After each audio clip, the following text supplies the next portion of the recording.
You're listening to the Cycling Podcast in association with Rapha. Rapha exists to improve your ride with the finest kit, inspiring stories, and vibrant clubhouses across the globe.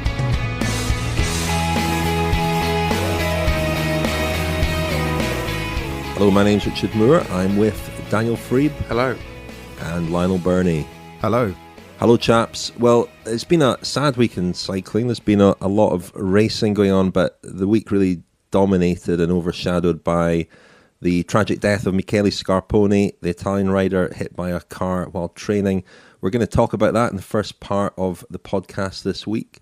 We're also going to discuss Liège-Bastogne-Liège in part 2. And in part 3, a bit of looking ahead to the Tour of Yorkshire. And we're also not far from the Giro d'Italia now. We'll be looking ahead to that. But before we get on with any of that stuff, Lionel, can you give us the weekly news roundup, please? I can indeed, Rich. As you say, the news this week of Michele Scarponi's death. He was killed while training early on Saturday morning near his home in Filotrano. He was hit by a van and died at the scene. He was 37 years old and had just returned home from the Tour of the Alps, where he won the opening stage and finished fourth overall. Scarponi is a Giro d'Italia champion, won the race in 2011 after Alberto Contender was stripped of the title following a positive test at the 2010 Tour de France. Scarponi also finished fourth overall in the Giro 3 times, but his career was not without doping controversy as well. He was part of the Liberty Seguros team, which was at the centre of the Operation Puerto scandal. He admitted to blood doping, or rather admitted to being a client of Dr. Eufemiano Fuentes, and he was banned for a total of 21 months. He returned to resume his career with Gianni Savio's team, di cui Giovanni Androni, and in 2009 he won the Tirreno Adriatico, which other than the Giro was probably his biggest race win. Later on rode for Lampre, and then joined Astana, where he was a key helper for Vincenzo Nibali when Nibali won the Tour in 2014 and the Giro last year. So the shadow of Scarponi's death did fall over Liège-Bastogne-Liège at the weekend, which was won for the fourth time by Alejandro Valverde. Valverde said that he would donate his prize money to the Scarponi family, which was a very nice touch. It's the third time that the Spaniard has done the Flèche Wallonne Liège-Bastogne-Liège double. Dan Martin was second, just as he was at Flèche Wallonne, and Michał Kwiatkowski was third. The women's race, very similar to Flèche Wallonne and the Amstel Gold in many ways, because Anna van der Breggen won again. She won solo this time ahead of Lizzie Deignan and Poland's Katarina Niewiadoma. Those three were all on the podium, both at Flèche and Amstel, although last week I said Annemiek van Vleuten was third at Amstel Gold Race. In fact, she was joint third with Niewiadoma because the photo finish couldn't split them. In other racing, the Tour of the Alps, which I've just mentioned, Geraint Thomas won there overall ahead of Thibaut Pinot, Domenico Pozzovivo, Scarponi, of course, and Mikel Landa. So Thomas is laying the foundations for a decent Giro, it appears, as is Pinot, who won a stage. Vincenzo Nibali's low-key build-up to the Giro continued. He won the Tour of Croatia. And talking of the Giro, Fabio Aru is definitely out. And Simon Yates will not ride for Orica Scott. He is going to go to the Tour de France to ride with Esteban Chavez, leaving Adam Yates to do the Giro. And the route for the Tour of Britain, or the OVO Energy Tour of Britain, as it will be known, has been unveiled. The race will take place from the 3rd to the 10th of September, and for the first time it will begin in Edinburgh. And for the first time, it will finish in Cardiff, so no London finish this year. The 8 stages also take in North Lincolnshire and Nottinghamshire. And there is a 10-mile time trial, which will please Alex Dowsett because it's in Essex, his home county, on stage 5. So that's the Tour of Britain, starting in Edinburgh, finishing in Cardiff, and will likely be a great warm-up for the World Championships for some riders. So that's what's happened this week. Coming up over the next few days, we've got the Tour of Romandy starting and the Tour de Yorkshire, and then it's all set for the Giro. Tour of Romandy and Tour de Yorkshire. That's an odd one, isn't it? It is a bit. You'll have to take that up with the Tour de Yorkshire's marketing department. Well, we'll hear from Sir Gary Verity in the final part of this week's podcast. In fact, looking ahead to the Tour of Yorkshire this year, which is coming up this weekend. As I mentioned at the start, though, it's been a very sad week in cycling with the death of Michele Scarponi.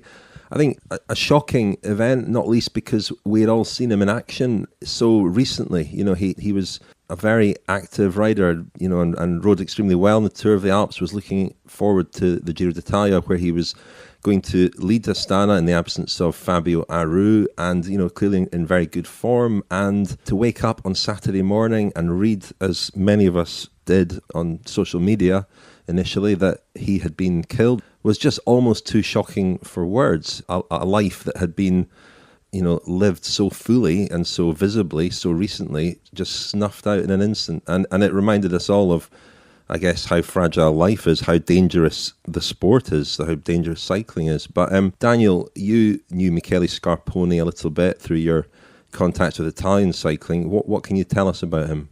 Well, I think first of all, Rich, maybe the most eloquent testimony about how he was regarded in Italian cycling was that I think the reaction of a lot of people on Saturday was not why this or what's happened. It was why him, why Scarponi of all people, because for a lot of people in the Italian peloton, he was the human Prozac pill. He was the one who lifted everyone's mood on whatever the occasion. In the peloton, he was the sort of harlequin court jester figure, very eccentric figure who we'd really got to know over the last few years. He started off his career in a small team, Acqua Sapone, and then he signed for Liberty Seguros, spent a couple of years in Spain. And at that time, of course, Italy had much bigger stars. They had the likes of Paolo Bettini, Michele Bartoli was just finishing his career, Cipollini, Petacchi, and so forth and so forth. They really did rule the world. So Scarponi was not someone who particularly stood out, but then after his ban, as a result of his involvement in Operación Puerto, he came back and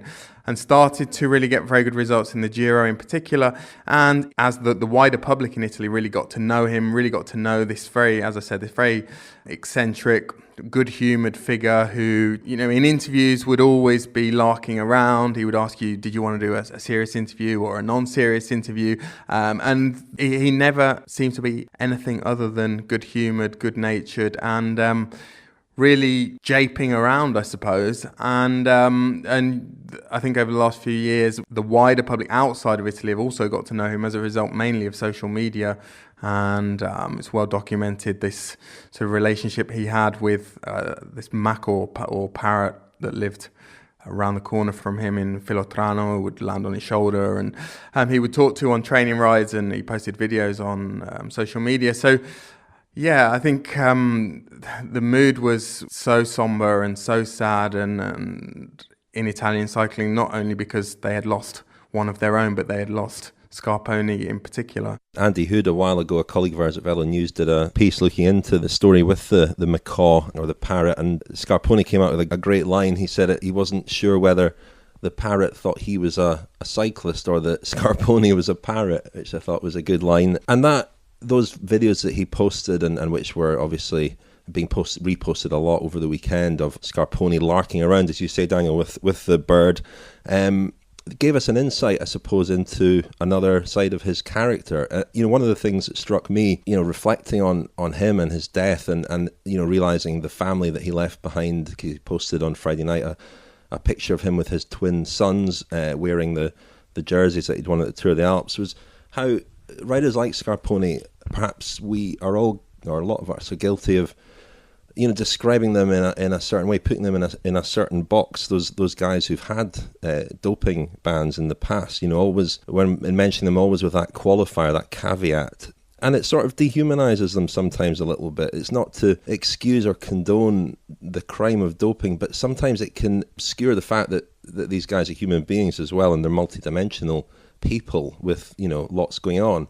And that's certainly one thing that I thought about over the weekend, that I'm guilty of it too. When I've spoken about Scarponi and some of his performances, I've probably always couched it in those terms that, remember his doping history or whatever, and not to ignore that or overlook that, but it reminds you that there's more to these people than one single fact from their history, I suppose. Yeah, and we do tend to dehumanize them, and obviously a tragic incident like what happened, the one that happened at the weekend, does unfortunately humanize them in a very tragic way and reminds us that they are flesh and blood. And obviously there has been this huge outpouring of grief, which is again testament to the number of people he touched. And I think one of the things that riders have been saying over the last couple of days is that Scarponi was someone who didn't really discriminate. He would treat a neo-pro domestique in the same way that he would treat a contender or a Cavendish. He would always have a kind word or a funny line for someone, and I thought it was very sort of perceptive and almost touching what Warren Barguil, the French rider, said at the weekend when he was interviewed before Liège-Bastogne-Liège. He was asked about Scarponi, and he said that, you know, while everyone was obviously very upset in cycling, to most of us, unfortunately, in a few years' time, Scarponi will remain a sort of tragic footnote, and we all know the words to use in these situations now. We all know, feel it on a certain level, but the real tragedy here is, of course, his family. And, you imagine a guy like that, how much life he brought to, and how much humour and how much fun he brought to every day and every hour and every moment of every day. And it's not just the father figure that family's gonna miss. It's that fun and that the uniqueness, because he was so unusual and so much fun and so larger than life. Yeah, and as you mentioned, the real tragedy is the family, and the picture that he posted of him with his two boys is really kind of unbearably poignant to look at, them riding on his back, wearing his jerseys that he'd been so proud to bring home. I guess what I was trying to say earlier was that we do sometimes tend to, in cycling in particular, look at it as a sport sort of populated by heroes or villains. We take this very black or white view, and this very we define people in these very simple, narrow terms, and it's a reminder that people are more than, that whatever very limited, narrow view we have of them a lot of the time. I spoke to Chris Baldwin, who served as a press officer at Astana for a few years. He's been on the podcast before. He's moved on now. He works for Novo Nordisk, the diabetic team. But he had a few years at Astana and got to know Michele Scarponi pretty well, had some experiences with him, and was affected by his death, of course. So I spoke to Chris Baldwin yesterday, and here's what he remembers of Michele Scarponi. I came into the sport and started working in it in 2011, and so anything before that, I wasn't such a close follower of it. So I didn't know his history, and I didn't know that he'd won the Giro d'Italia, for that matter. I just, these were things that just didn't occur to me, even as years went on. So when he came and joined us in 2014 at Astana, my first impressions are, this guy's a firecracker. This guy's, he's a little guy. He's tiny. He's 5'4", and he's 130 pounds. But he was just energy. He was just live and a live wire, full of energy with every interaction he had. And the nice thing to know about that is that in this world of elite athletes, and I worked with a team that won 3 Grand Tours in 3 years, and so there's some pretty elite dudes there. But in this world of elite athletes, Scarpa was the least concerned about being cool or being aloof or being reserved. And he literally went out of his way to get people to have fun and to relax and to enjoy their lives. It's as if he saw something happening to the boys and all of us as we turn into men and take this sport seriously as professionals, that he was trying to pull us all back to that boyhood joy of it. And that was my impression going forward. And every time I spoke to him from then on, he was engaging and he was full of life, and he always had something funny to say. And my Italian has improved over the years, but it's it's hard to keep up with him because he's a wordsmith. He's a clever, funny guy. He's like a Robin Williams type of punster. And as I got to speak Italian better and as I got to know him more, every time I had interaction with him, it was just always a joy and always a rewarding experience. He seemed to be somebody who, and it's sort of borne out by the circumstances of his death. He just got back from the Tour of the Alps. First thing the next morning, he's back out on his bike. He seemed to love his sport. He seemed to love riding his bike. Yeah, and I would say he loved life more than anything. And so for him, riding the bike was really just a means of expression for his life. And it was a place for him to come out and play with his friends. I think if he'd been a gifted football player, he would have been just the same. And if he'd been a darts player, or if he'd gone on to become a dentist in life, he was such a unique individual and such a vivacious and alive guy that my impression is that no matter what he did in life, he was the straw that stirred the drink. How important was he in the team? We know he was a good rider, a very strong support rider in the mountains, but I think the impression that we're getting now is off the bike as well. Within the team, how important was he to keep the team gelled together and keep everybody smiling. Yeah, absolutely. Probably more than anything. I know a couple of times I had talks with directors who would say things like, yeah, Scarpa's coming. This is going to be a good race. And talk to riders who are like, hey, is Scarpa here? Is he racing? Oh, good. We're going to have a good time. Because in the bus, in those mornings when you're goofing around, making coffee, and guys are lathering up their shorts and getting their rain booties on and getting ready for the race, the pressure, for these elite guys is enormous. And if they're not concentrating on lightening the mood, the stress just builds and builds and builds. And especially with, Vincenzo's a wonderful guy and he's a terrific athlete, but the pressures on him are enormous. And so he really, more than anything, closed his world very tightly around him to control that and to keep it in check and to not let it get out of control. And Scarpa was the guy who came in and, stuck a lever into the cracks in the pressure and released all of it and got rid of it. And so if he went to make a coffee, he made a big show of it and made a big comic performance of it. Or if he had to, do something with the mechanics, it was always a chance to lighten that mood and to just get us all to relax and enjoy the day and enjoy what it was we were doing. And that's the greatest thing, because you remember with him, we do this because it's fun. We don't do this because we want to have stress and furrow our brows and be frustrated at the complications that go into achieving it. We want to have fun. And that's what Scarpa did. Since his death, there's been this outpouring of sympathy and appreciation for him as a human being, I suppose, with all these qualities. And we had some insight into that through the videos that he posted with the macaw. And, he seemed like a fun guy. But nevertheless, in most of the stories or the podcasts we've done where we've mentioned him over the past few years, he's been one of those riders who's been mentioned, with an addendum, a qualifier. This is a guy who's had a couple of doping cases against him. How much did you feel that affected him? Did it affect him? I mean, did that affect his outlook on life, or was he pretty good at compartmentalizing some of these episodes in his own history?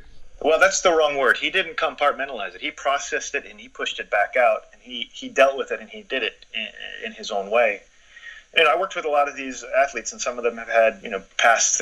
They're tainted by these very same things, and some of them have served suspensions, and some of them have gone away for a while and come back. And Scarpa, he didn't want to talk about it, of course, but he didn't deny it, and he didn't want to put it down, and he was very gallant about it. The way he approached it was to say, yes, this happened. This is a dark period in the history of the sport. We've paid our dues.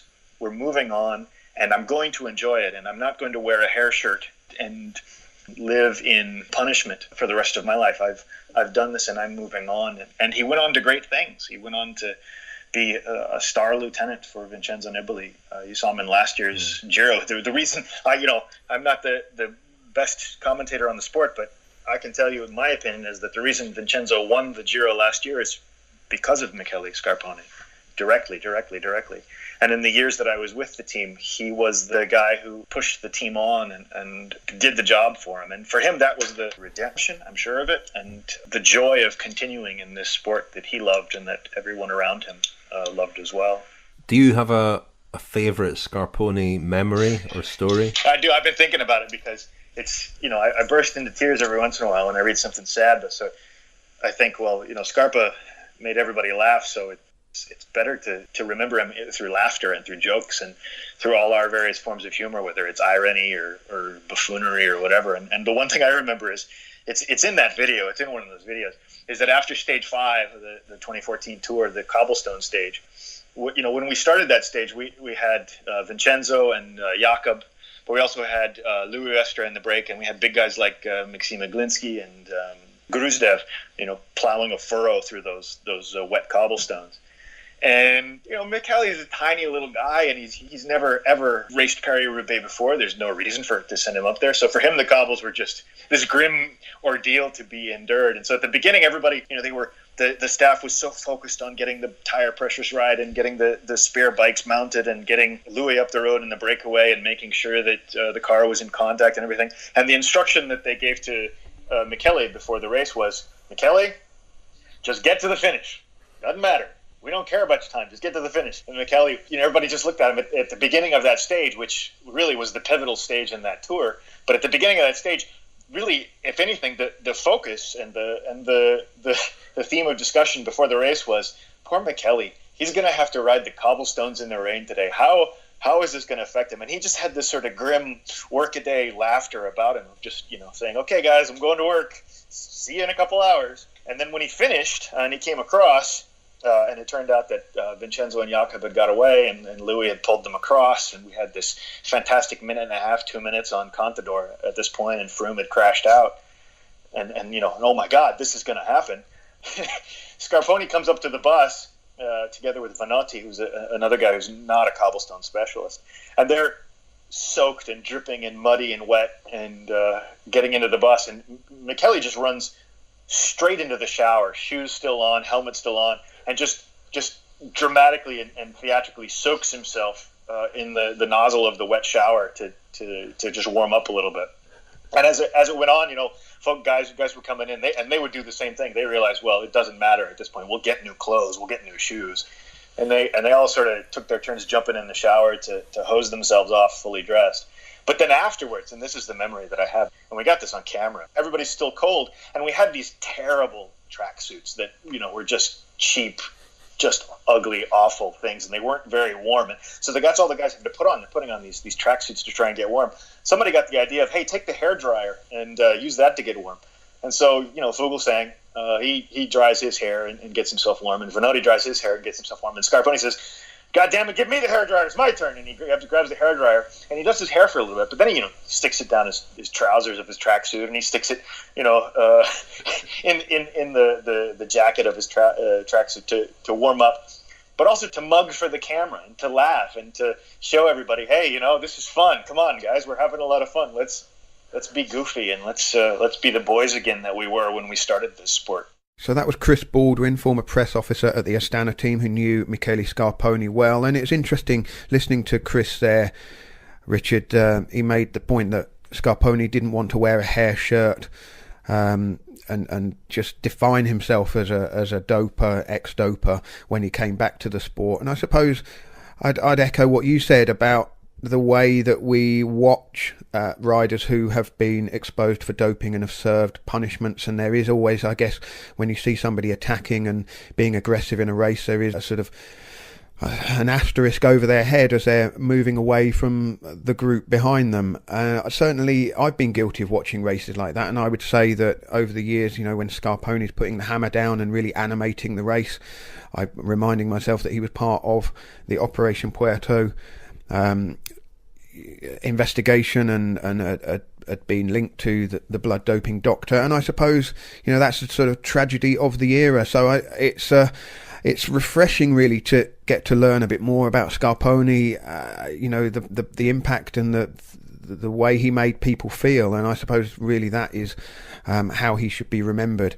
And despite his suspension, he was always a very aggressive rider on the bike. He always animated races, and there have been plenty of races where riders have just sort of hidden away in the wheels, and but for Scarponi we might well have been watching sort of quite boring races. Daniel, what are your memories of his actual racing career? Yeah, just on, well, you mentioned Operation Puerto then. He was also, unfortunately, implicated very heavily with in the Padova investigation into Michele Ferrari. There were the recorded conversations with Michele Ferrari. But again, we talk about morals and talk about ethics, but it's a complex, pixelated picture that you get of every individual. And Scarponi was also, I mentioned the effect they had on other riders, but he's also known as a very generous guy, a great father, a great family man, but he's also done a lot of work, or he's tried to raise awareness about the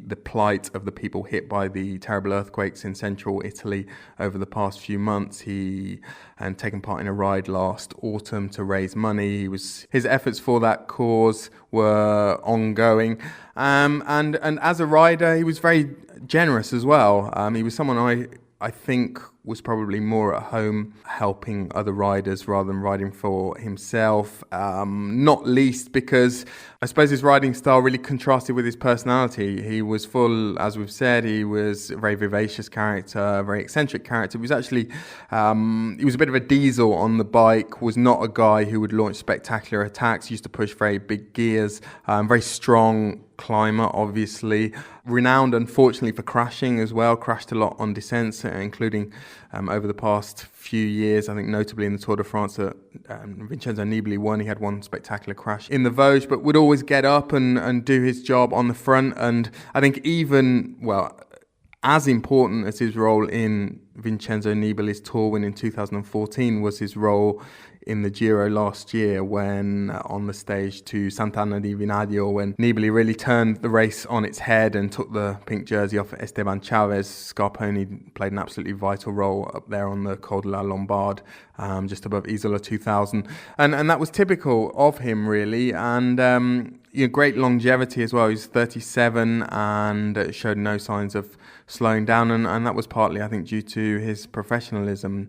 A lot of people were surprised that he was up at 8 o'clock, tragically, on the day of his death, and he was already out riding, just hours after finishing the Tour of the Alps. But this was something he did often. He would send Nibali text messages, because Nibali is well known to be someone who gets up late, and he would always sort of finish his training ride, Scarponi, in the middle of the morning, so partly so he could get back and see his family and spend time with his family. And he would always send Nibali messages to say, "Come on, Vincenzo, get up, move your backside."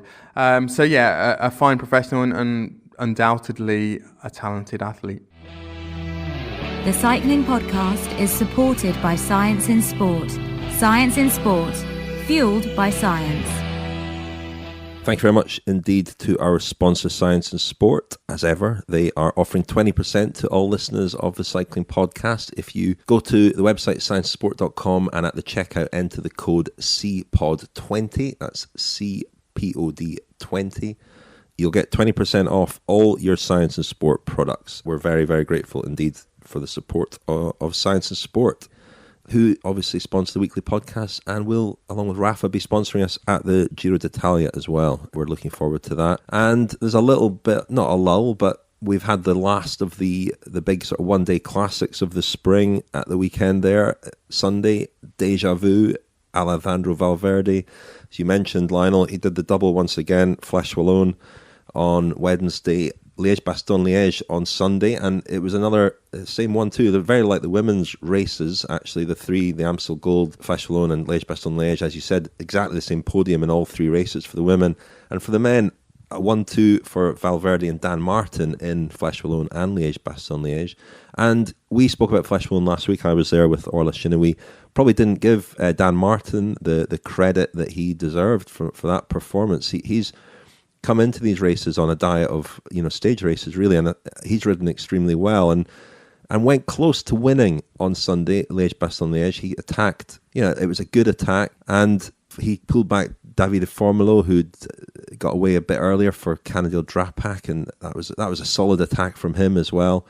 But Valverde just got it right. I mean, Valverde was like a heat-seeking missile in the final 300, 400 metres. He waited and he waited and he waited, and when he went, nobody could live with him. And I don't know whether if Dan Martin had waited and just marked Valverde, whether the result would have been different. I suspect not. The kick that Valverde has on those kind of finishes is just phenomenal. And at the age of 37, is he now? Doesn't seem to be fading at all. He's had a phenomenal season. You have to feel a bit of sympathy for Dan Martin, because he did in both races what he could and really had no other option open to him. If he'd waited, he would have been out sprinted by better finishers, and if he'd gone any earlier, he would have been caught sooner. And as it was, it's very easy, and it would be churlish to say that it was his second mistimed attack of the week. Because really that was the only option that he had open to him. Valverde, in the absence of Philippe Gilbert, was the outstanding favourite. And, he does execute these victories extremely well. That's 4 wins in a row, is it, at Flèche Wallonne? Each of his victories on this climb up into Ans has been, not dissimilar to this. And very hard to see what the others could have done. I think from the point of view of the races, if I was going to be the grumpy old man of the podcast, which is a role I'm quite happy to slip seamlessly into, you could have watched 5 minutes of Wednesday's race and 5 minutes of Sunday's race and really not missed anything. of any worth. I mean, that's not to, talk down the efforts of the riders who tried to make something happen. A couple of Cofidis riders, Anthony Perez and Stefan Rossetto, Tim Wellens of Lotto Soudal, and finally Davide Formolo, Omar Friebe as well. Tried something, but it was all in vain, and it was all just, nobody had enough gas in the tank to really make something happen. And that, I think, is, even though the course had slightly fewer categorised climbs this year, I think it's just too hard and too frightening that anyone that does try something is inevitably going to run out of steam before they reach the end. And then if you're not Alejandro Valverde, then you're Michael Matthews, who's waiting for it to all come back together, and it just didn't in time. Yeah, this is something we've said, Lionel, going back over a few years now, that the race is too hard, Liège is too hard. I mean, I tried to pick that theory apart a bit over the past couple of days, asked a few people, and some people agree with that, riders agree with that. But then this morning I spoke to a physiologist, La Française des Jeux physiologist Fred Grapp, and asked him the same question: is it simply too hard? And he said it's not the amount of climbing, because if you look at Liège, there are 4,500 metres of climbing. It's the equivalent of a big mountain stage in a Tour de France or a Giro d'Italia, but it's not the same because the climbs are obviously much, much shorter, and you can organise a chase. I mean, one real characteristic of Liège, and particularly the finale of Liège, is that the climbs often don't end with big descents. They end with a false flat and the chance really for the peloton behind or teams behind to regroup and organise a chase. And also, it's a race that pans out quite slowly. It's it's a casserole as opposed to the stir fry that is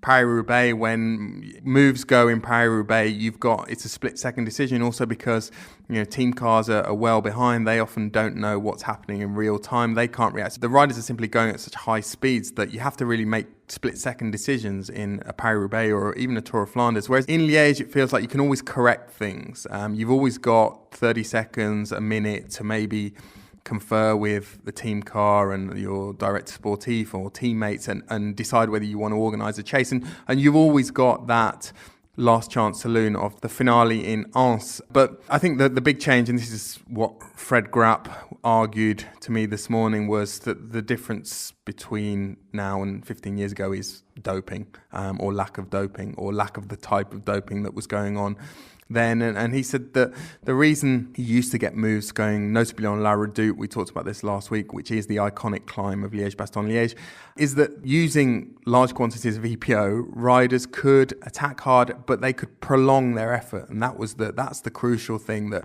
now riders might be able to launch big attacks and accelerate hard uphill, but generally they can't prolong these efforts beyond 20, 30, 40 seconds, and then they go over their lactate threshold, and the group behind is going at such high speed that they're inevitably caught. And the riders, of course, all know this, and they know that it's too big a risk, that they will burn out if they attack from a long way out, or they will get caught, so they simply don't bother. And then there's the carrot of World Tour points waiting at the end as well. And I think there are a lot of riders that go into Liège just thinking about survival and just thinking about sort of dribbling over the line in order to get some World Tour points, and everyone pats them on the back and says you've done a good ride for most of the riders who are in that position.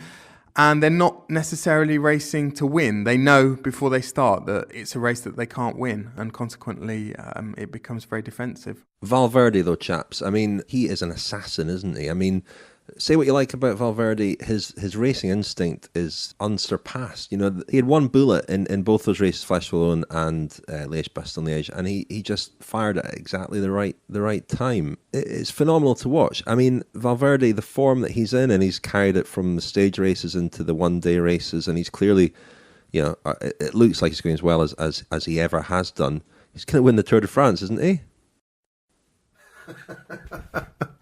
Stunned silence there.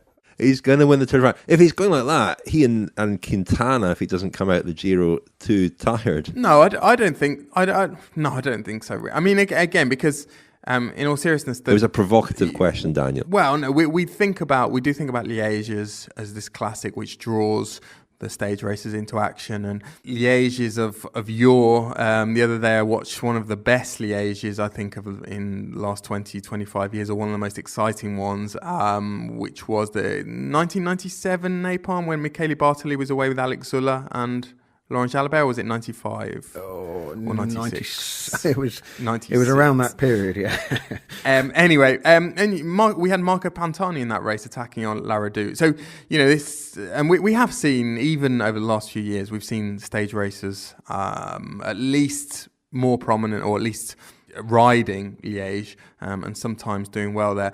But as I mentioned earlier, and as Fred Grapp, the FDJ physiologist, pointed out to me earlier, these are short climbs. They might be hard, they might be very steep, but there's a huge difference between a 10-minute effort and a 40-minute effort. And so I don't necessarily think we should read an awful lot into Liège as far as the Tour de France is concerned. Valverde has always come up short in the Tour de France, and there's no reason to think that he's not going to come up well short this time. I mean, the Tour de France is a completely different animal. I mean, Tour is Tour. The Tour is the Tour, and I think that's the first one of the year, Rich. Well done. Liège-Bastogne-Liège and Flèche Wallonne are real...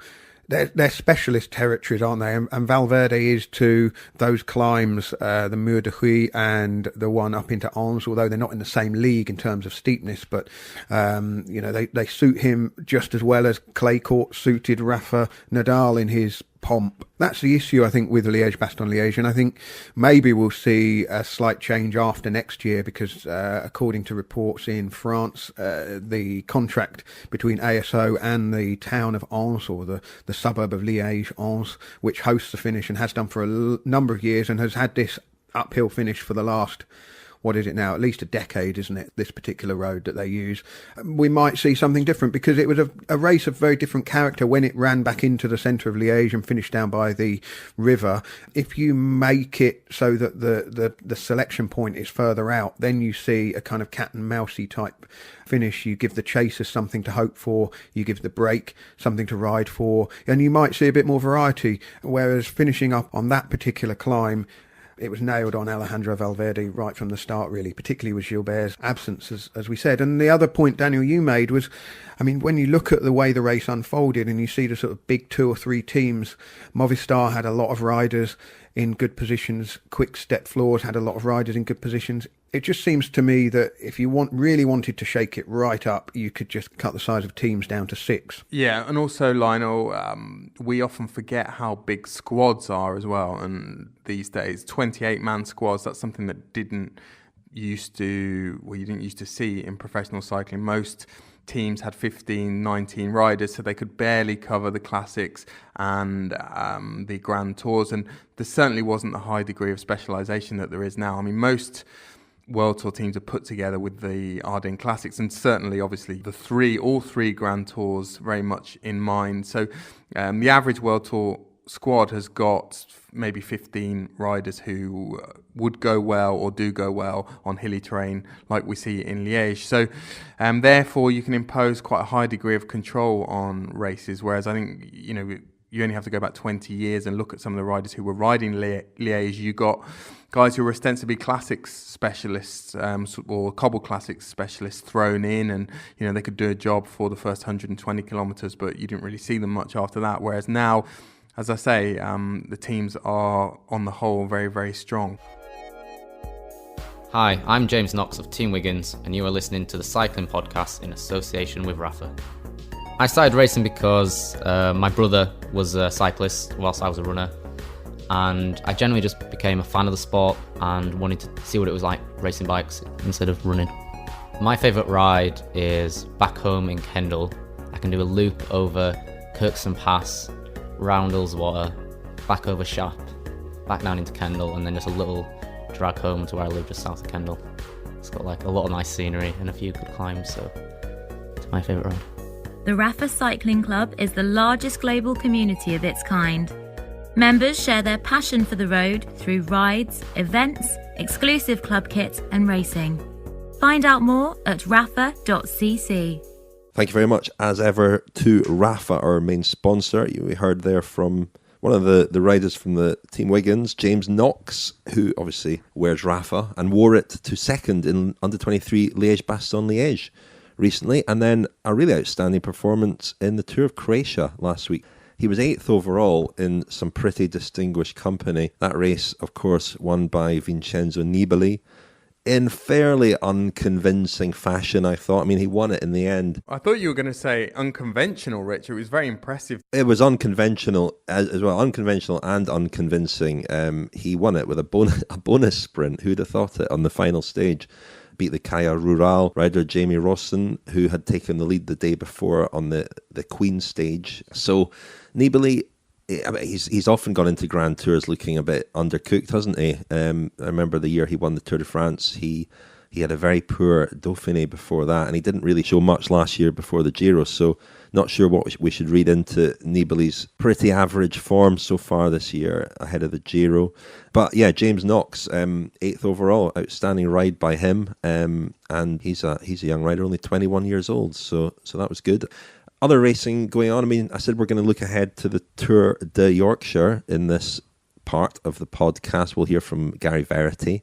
But there were other races last week, weren't there? The Tour of the Alps, most obviously, formerly the Giro del Trentino, and it was won by Geraint Thomas. Mikel Landa won that last year, and he didn't back that up at the Giro, so again, it's difficult to know what to read into that. But as you mentioned in the news roundup, Lionel, Geraint Thomas is having a very solid start to the year and is looking in good form going to the Giro, as is Thibaut Pinot. Yeah, Rich, there were a few interesting pointers just 2 weeks ahead of the Giro. I mean, just going back to Nibali in Croatia, I think actually Bahrain, his team Bahrain Merida will be very much encouraged by his performance in Croatia. He was very worried after the Tirreno Adriatico in March, was not happy at all after that then.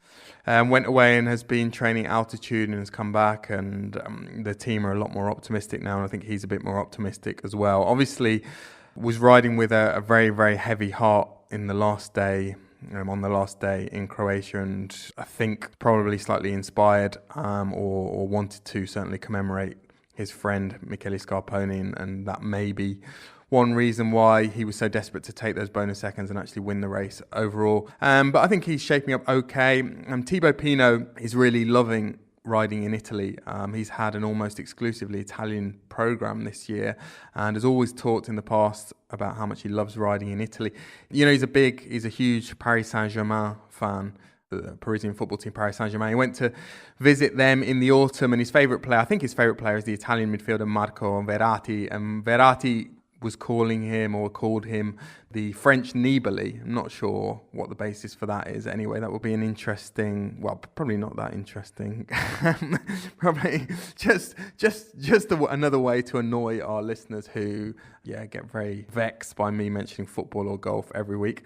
Anyway, I think he's shaping up really, really well for the Giro. Of course, we haven't seen much of Quintana in the last few weeks. He's been in Colombia training. Thomas, I'm curious to see what he does in the Giro. Obviously in really good form at the moment, but his Grand Tour record does not inspire too much confidence in me as far as lasting the 3 weeks is concerned. I think he'll go very well for 10 days. I think it would not be a surprise at all to see him in the pink jersey at some point in the race, but I don't expect him to win, and I don't expect him to finish on the podium. No, I mean, there's a whole 7 days of very difficult mountain stages at the end, and then they come in between the two time trials. The first one, the wine trial, Montefalco, would probably suit him perfectly, but then there's an awful lot of climbing to get over before the final time trial in Milan, and there's a lot of opportunities to come undone. And I think those last mountain stages, I mean, by the looks of it,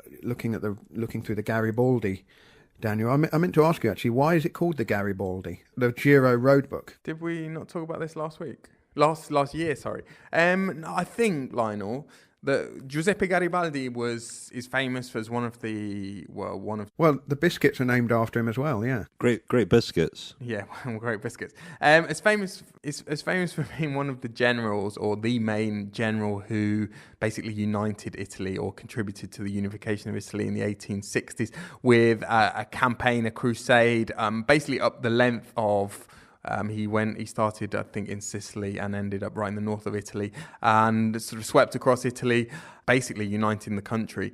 And consequently, I think Il Garibaldi, the name of the roadbook for the Giro d'Italia, refers to Garibaldi's campaign in 1861, I think it was. Well, I think Geraint Thomas will be cursing Garibaldi for unifying Italy, because I think if the Giro finished in Florence, he'd be perfectly happy, but going all the way up into the mountains in the north will probably be his undoing. But we'll wait and see. He's obviously going well, and he's had a good week's work there. So if he's up there with Pinot and co., it bodes well. But the big unknown is just how good Nairo Quintana's going to be. And that's what we'll obviously find out when we get there. We will indeed. Well, that's coming up next week. We're off to the Giro d'Italia, so there won't be a regular podcast next week. I think I'm right in saying that, Lionel. We will be coming from Sardinia on the Friday. That's the 5th of May, the day that the Giro starts.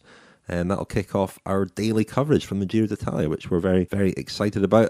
Another bit of mentioning for a couple of other things we've got going on. We released this week our April episode of the cycling podcast Femina. That's mainly Orla and myself from Flesh Alone. We've got interviews with Anna van der Breggen, Ashley Moolman-Passio, and others, and a long interview with Pauline Ferrand-Prévot, and also with Victoria Williamson, the British sprinter who's on her way back from a terrible injury. Coming out later this week, we've got our special on the Giro Friends special. Sign up to become a friend at thecyclingpodcast.com for just £10. That'll give you access to 11 special roughly monthly episodes, and a bit more than that. We're offering a few bonusy things this year, and perhaps there'll be more of that at the Giro. Details to be confirmed. But our Giro special was the three of us looking ahead to the Giro. We've got various interviews in there, and we're kind of looking back over the 100 or the 99 Giros that there are Giri that there have been up to this one, the 100th. And that was a fun episode to record. There's a lot. It's packed full of stuff. It's very long at the moment. We're just honing it, aren't we, chaps, at the moment? But that'll be released on Friday, and hope you enjoy it. TheCyclingPodcast.com if you want to sign up as a friend. Before that, Have you forgotten something, Richard, about? I think we were going to honour the Tour de Yorkshire. Well, I was getting on to that, Daniel. Give me a chance. I mean, are we not going to hear from Sir Gary Verity first on the Tour de Yorkshire? Because the Tour de Yorkshire is this weekend. Daniel will be heading up there. And I spoke to Gary Verity, who is the organiser, of course, the man that brought Tour de France to Yorkshire in 2014, and who is bringing the World Championships to Yorkshire in 2019. I spoke to him yesterday about this year's Tour de Yorkshire. Here he is, Gary Verity. So Gary, Tour de Yorkshire almost upon us. What are the highlights that we should be looking out for this year? Well, I think this year you've got three very different stages to what we've had other times, particularly the third stage for the real sort of cycling aficionados will capture the attention. We've called that stage the Yorkshire Terrier. It's 194 kilometres long, 3,500 metres of ascents, 8 categorised climbs. Very, very tough stage. We're going from Bradford to Fox Valley, just north of Sheffield.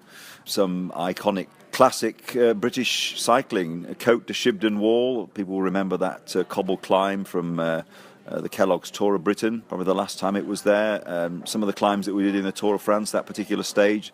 The first stage, we're going up another iconic Yorkshire hill, Garraby Hill.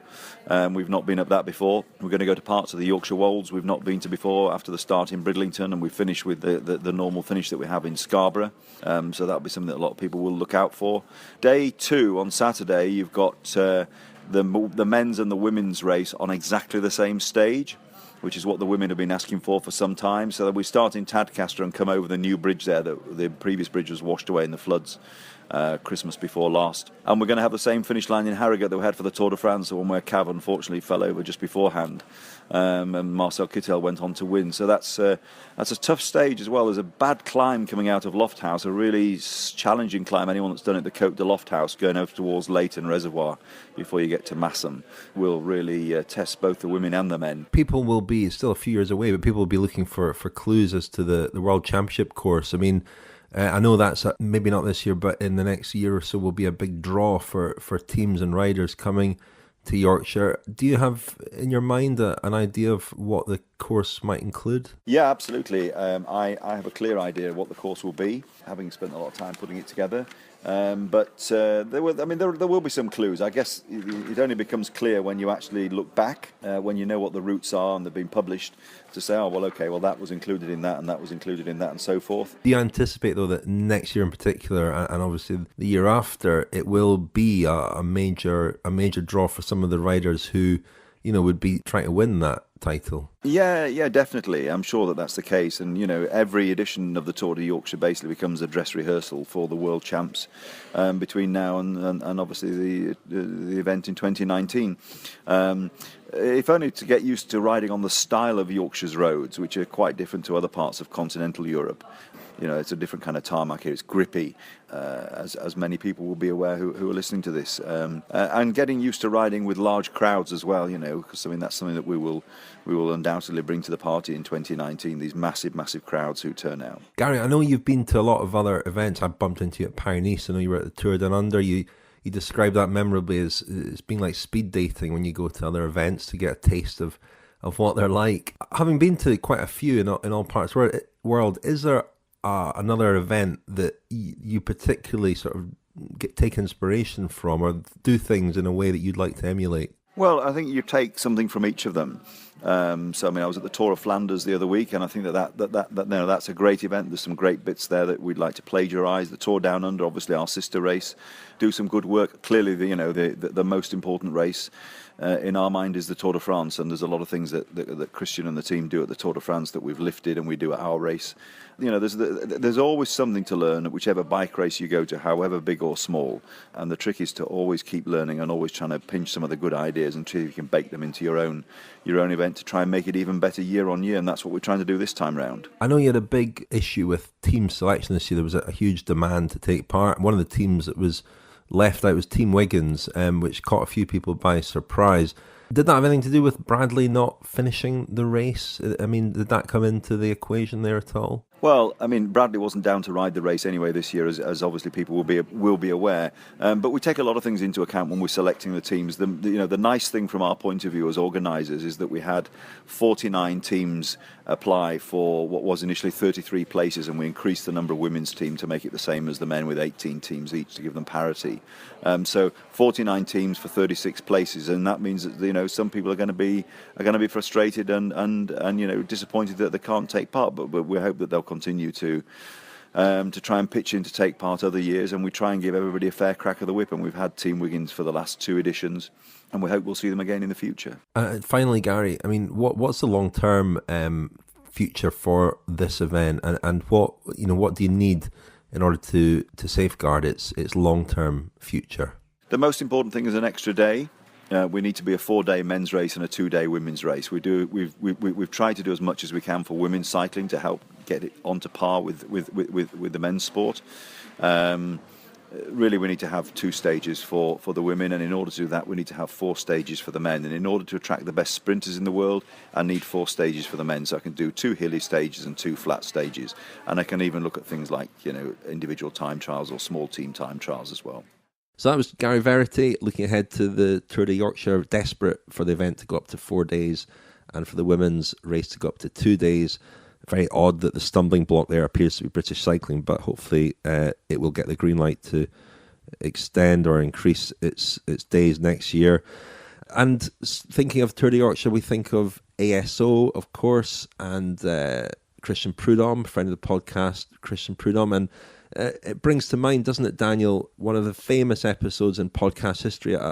Was it last year this was put together, this thing that we're about to revisit? I'm hoping it was at least 10 years ago. Surely we've progressed. I don't think podcasts existed 10 years ago. It seems like a very long time ago. Let's remind ourselves, shall we? Here's what do you call it? What's the official title? I think it's saved on my computer as Prudy Ibiza Mix. That's true, but the only places I saw that bunting was in Yorkshire. Was in Yorkshire.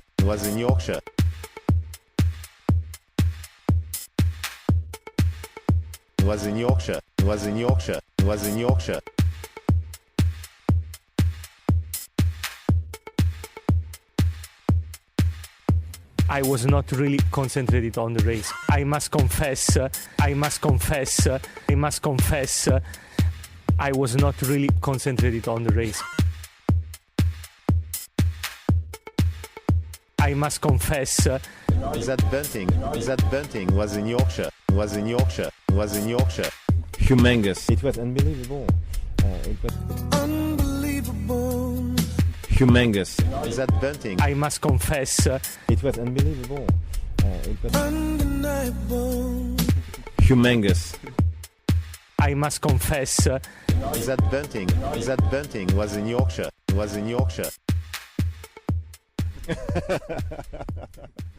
Oh, my ears are hurting.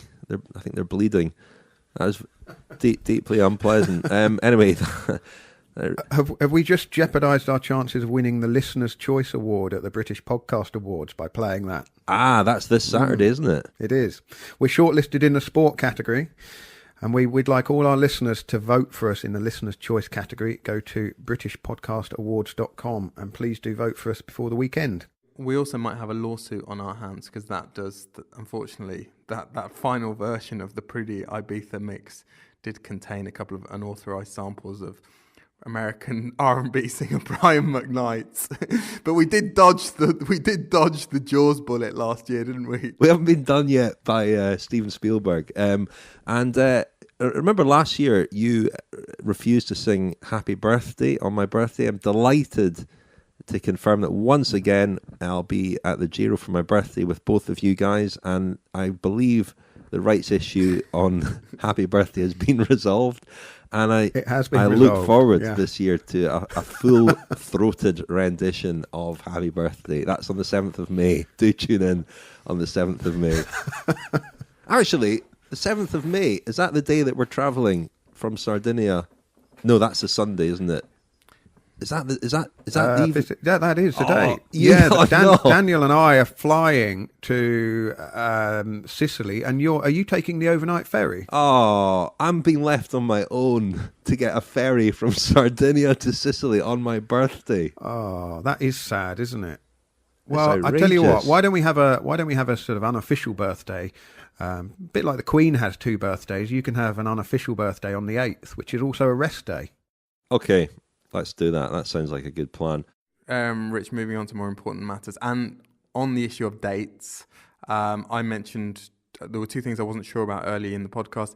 The 1997 Liège-Bastogne-Liège, Zulla, Jalabert, Bartoli, Pantani attack behind. 1860, Giuseppe Garibaldi and his military campaign up the length of Italy. There you go. Glad you cleared that up. One thing we didn't mention when we were talking briefly there on Tour de Yorkshire is who's riding it. Thomas Vogler, defending champion, is riding. Apparently Samuel Sanchez is riding. Stephen Kreuzwick. He did that last year as well. Quite unusual sort of last-minute preparation for the Giro. Yeah, Kreuzwick is obviously repeating the formula that worked for him last year because he has been at altitude for the last 10 days or so, or 2 weeks, doing a lot of kilometres. And then he went last year to Yorkshire, and he's doing exactly the same thing. And Nasser Buhani and Caleb Ewan are both riding as well for the sprints. Not that there's a lot of sprinting in Yorkshire, but anyway, should be good. Should be a good weekend's racing again. And I think that's all we've got for this week, chaps, isn't it? We should wrap things up, and the next time we speak to you will be on Sardinia, so that's very exciting. But in the meantime, thank you very much, Daniel. Thank you. Thank you, Lionel. Thank you. Thanks to Will Jones for producing this week's episode. Thanks once again to Nick Christian and Jonathan Rowe for all their help in keeping the Cycling Podcast show on the road. And finally, keep your eyes open for this week's newsletter, which includes details of how to get a discount on tickets for Ned Boulting's Bikeology Recycled Tour in the autumn. If you're not on our mailing list, by which means you will receive our weekly newsletter, then why not? Sign up at thecyclingpodcast.com.